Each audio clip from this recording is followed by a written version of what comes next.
Сәлем достар, сіздермен бүгін әмбебап корзина дайындаймыз. Ол үшін бізге ыстық клей, қайшы және жут арқаны қажет болады. Менің қолымдағы арқанның қалыңдығы 10 мм.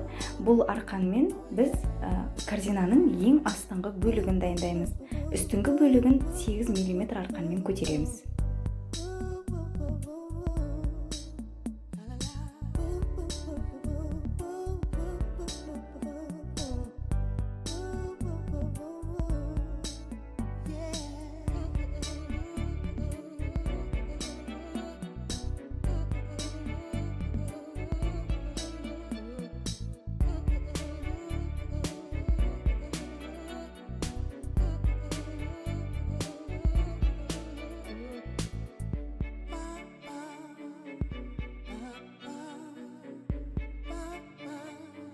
Қырларын көтеру үшін осылай бір-бірінің үстіне жабыстырып, өзіңізге керек биіктікке дейін апарасыз.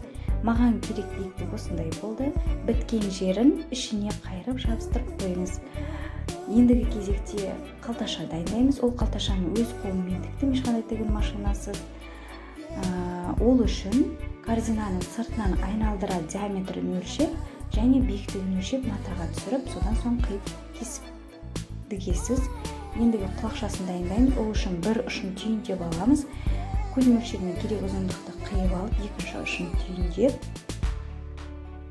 ара қашықтығын тағы көз мөлшерімен керек жерге жабыстырыңыз.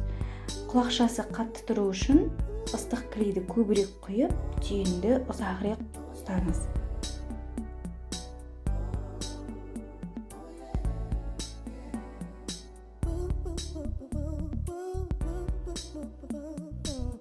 Екінші жағымен дәл солай бір ұшын түйіндеп алып, бірінші құлақшамен ұзындығын өлшеп алып, екі түйінді ыстық клеймен қаттырақ ұстап жабыстырамыз.